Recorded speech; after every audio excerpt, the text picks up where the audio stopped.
Today is my 3-year VANNIVERSARY. So I went and bought something. What did you just sell me? 2016 2500 high roof ProMaster. Yeah! 3 years ago today, I signed the contract to officially purchase my van. She's a 2016 Ram ProMaster 2500 high top with a 159-inch wheelbase, and she has just over 109,000 miles. We've had a great time together through both the good and stressful.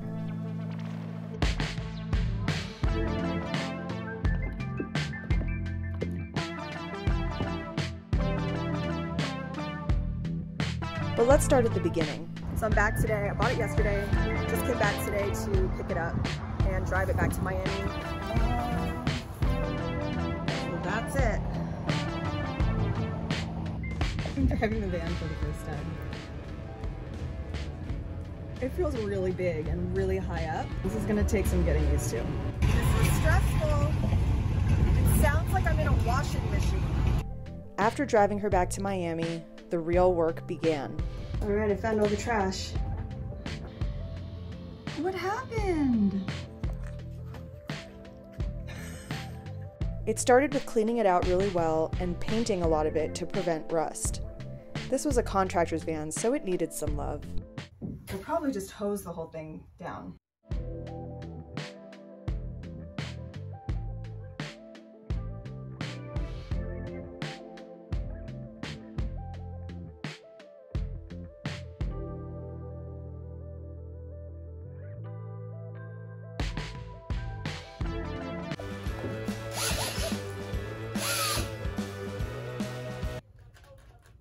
It just died.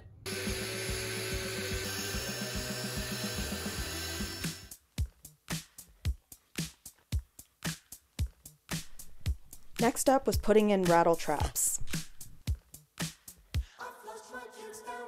And then preparing the subfloor by tracing a floor mat that came with the van. The wooden floor was installed over that mat to help even it out and hopefully provide some insulation. Spray foam fashion, socks, and insulation, which never ever ended. I used every scrap piece of wood I had to hold the insulation up while it dried. The ceiling insulation was painted a dark green because I already owned that paint. This was important because with a slatted ceiling, you would be able to see behind it. The subfloor was cut, painted to avoid any moisture issues, and installed, covered by a layer of underlayment for a moisture barrier and to prevent any floor sounds. And then engineered hardwood was both locked together and glued in place. Next up was planning out the wiring for the electrical system, and then pre-wiring so that everything was in place so we could build around it. This was all for the 12-volt system at this point.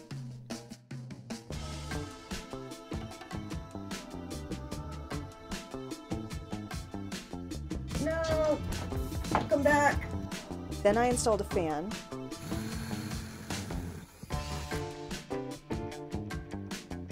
I made a hole in the roof. And when I found out the windows I had ordered were on back order, I installed a second fan.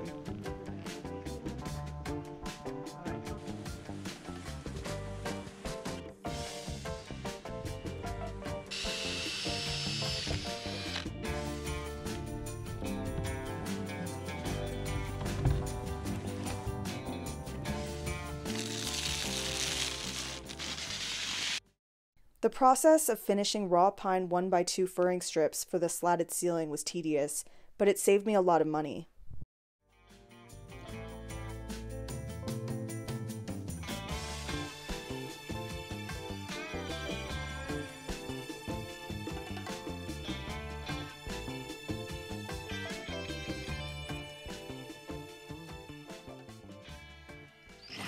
The puck lights were installed. There are 6 in the ceiling and 2 under the upper cabinets in the kitchen.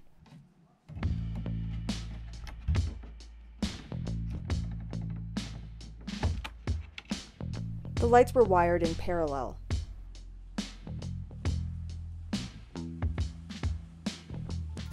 Three-way split. The next step was running all the 12-volt wires back to the fuse block.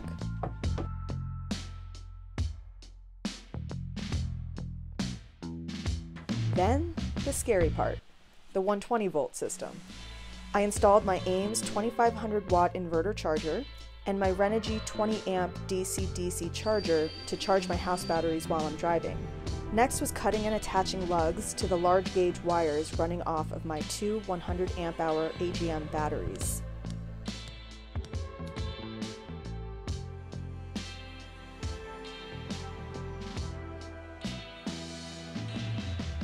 And then the rest of the electrical install that I studied and worried about for an entire year.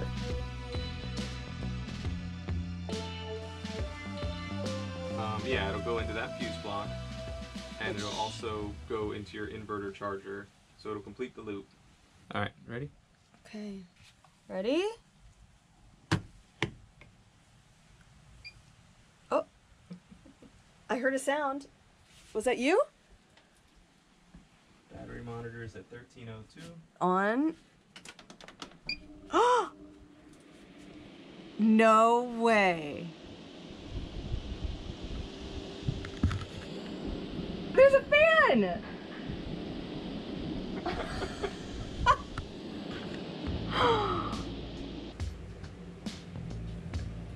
Bullseye. Next, the shore power outlet, which is the second way I can charge my house batteries. There's a giant hole in the van. Charge current control. Battery type selector. We should look that up. Yeah. That's really close. What were you to saying? me. I was gonna say this is actually scarier than the battery because this is 120 volt. Okay. And the rest is 12 volt. Push the button.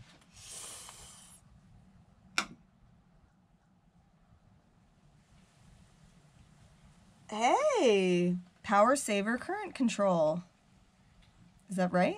Oh god. Okay. Good. Good. Let's see this first. 13.27 volts. I'd expect this, I don't know, a couple amps? Yeah, see. something low. Ready? Yep. Does this thing work in the first place? Oh, we should try the other side too, right? Does this thing work? 3.56 amps. And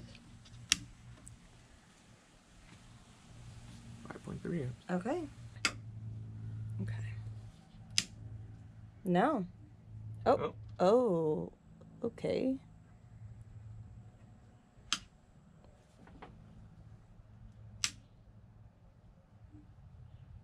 What's that about? It was fine. Wow.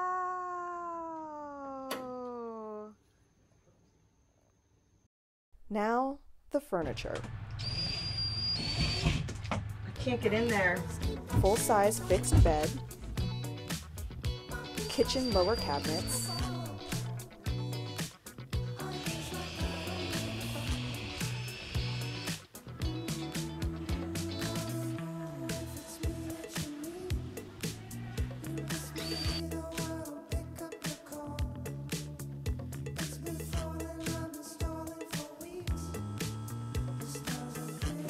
Not too bad.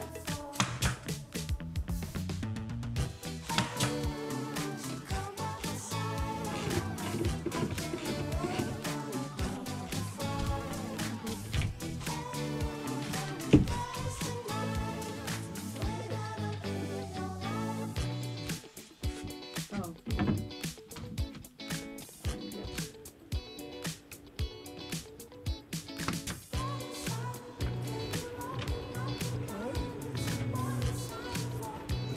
The refrigerator slide out in the cabinet. Look at that!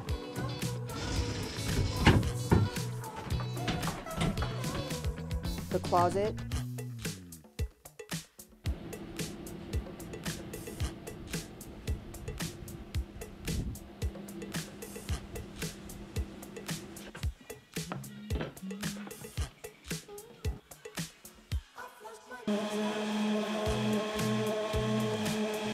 Drawers. So many drawers. Remove drawer member C from cabinet member A. I know, right?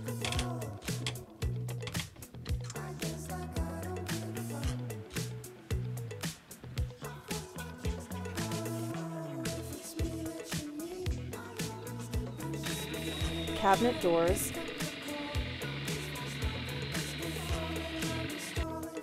then the walls,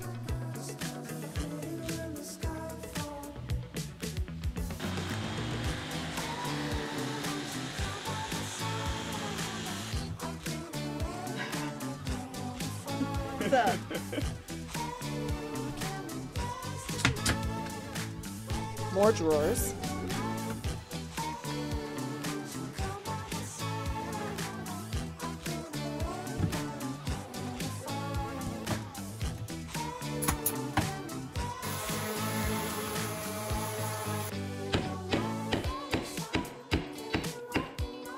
cabinet doors, but it works.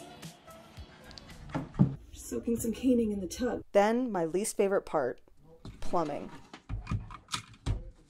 This part wasn't bad. Wow.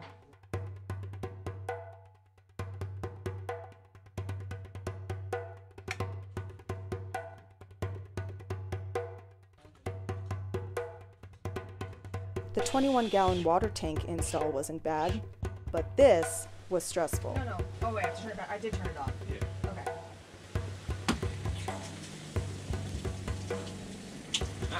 Stop. What was it? The whole thing split. It's split? Yeah, you can do a little more. Keep an eye on the bottom fitting. It's leaking out of the... Can I turn it off? I think it'll be better like this. Nope, it won't be better like that. Ready? Yep.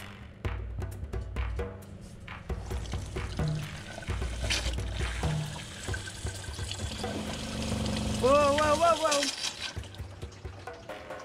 Much better. Tiny leak.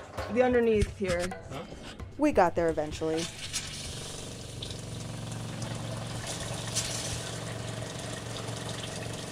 Any leak? Then came all the finishing details.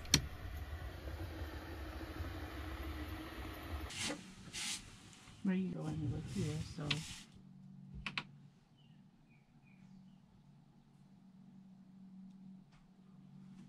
I don't think that'll go anywhere, but...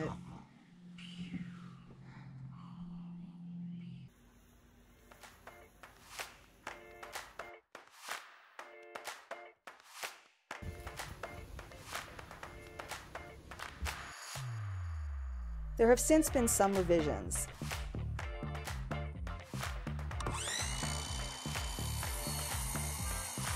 And there have also been some additions. Like adding a light bar for nighttime driving,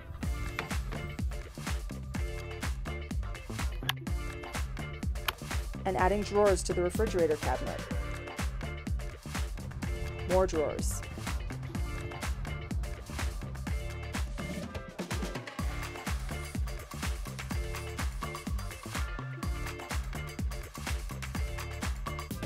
And some not so fun things, like oil leaks,